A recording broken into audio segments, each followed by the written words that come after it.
So, Nowhere Girl by Mamoru Oshii, famous director of Angel Egg and also Ghost in the Shell, but who cares about that?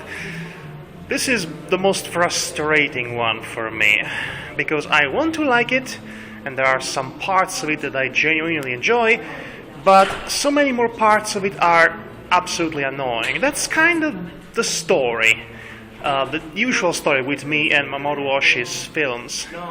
They're always more interesting from an allegoric, metaphorical, subtextual level than they are from a superficial textual level.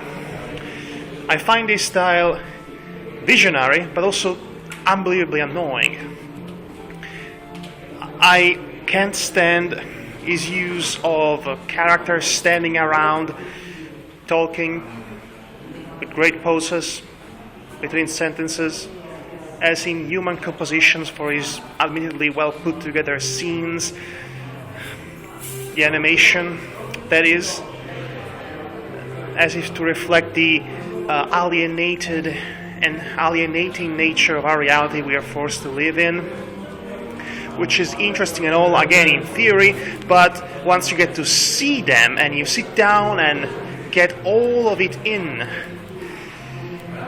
you either accept it or you just reject it. I try my hardest to like his films, but there is always this annoying knowledge that his obtuse style gets in the way of his films being fantastic, because they typically have something really intelligent or shocking to say. And Nowhere Girl is no different, except it is not an animated film like he's usually wont to do. This time it's live action. And I'll tell you immediately, seeing his style transliterated to a live action context is oddly mesmerizing, to say the very least. You have these actual actors standing around, looking as distant as they could possibly be, sometimes walking while talking, sometimes standing still while talking. And it's interesting and novel at first, but it gets old real fast. And then there is this music, this piano and sometimes full-on orchestral music, this adagio that plays throughout the entire film with little to no exceptions, which gets grating so fast you won't believe it. It is possibly the most annoying part of the film. It feels the needs to prolong scenes and musical cues for as long as it wants in order to hammer down its themes. And the frustrating part is that this film has ultimately a really, really interesting third act, a really, really interesting resolution that transforms the entirety of the story so far.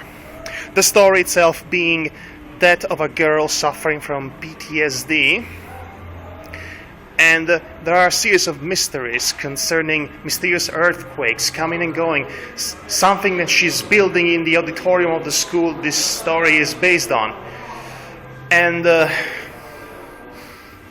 really oddly placed but oddly specific references to being at war with something, including the goddess Athena, the statue of the goddess Athena. There are very cleverly distributed clues and hints throughout the film that suggest what the real story is and what this scenario is an allegory of or a metaphorical representation of. And by the end of it, you're left wanting for more. But for the wrong reasons, to be honest, because once the film actually reveals itself to be what it ended up being, which, by the way, I shall not tell you in this context because, trust me, it's worth finding out for yourself, you are kind of left wishing that was the film you saw and not that other film you just saw. This all built up towards this reveal, towards the end, that changes the entire perspective and makes everything you just saw work. which again, it's frustrating because what it ultimately ended up being should have been, in my opinion, the film that I should have watched. But instead, this film, the build-up towards that moment is what makes the vast majority of the running time. And unfortunately, like I said, the build-up itself, stylistically speaking, got to me. I find it so annoying. Again, with the bloody piano music and this and the acting style, which and scenes going on for as long as they can without actually needing to be that long to begin with. Like I said before at the beginning of this video, Mamoru Oshii is one of those directors you either like it or not. Because like I said, he's a great visionary. He has intelligent ideas and commentaries to make about what he chooses to do and to make them of. But his style is what gets in the way, in my opinion. His own personal style, it's what gets in the way to your enjoyment and my enjoyment of his films. And it's been like this with every films I've seen made by Mamoru Oshii. Yes, even Ghost in the Shell got in the way of itself, stylistically speaking. And Nowhere Girl, live action or not, suffers from those problems as well.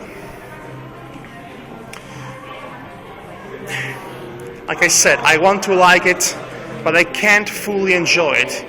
With that said, I will recommend this film for including one of the best choreographed scenes you will likely to find in a recent memory in a film. I won't tell you much more than that, but let me tell you just that the incessant piano music for that scene was actually appropriate from a contrasting, juxtaposed standpoint. Anyway, Nowhere Girl. It had potential. It was really, really cool at the end, but it's really frustrating to slog through to get to the good part. And the good part doesn't last too long because it's supposed to be the twist that ends the film with. Well, anyway, that's it for this update. Until next time.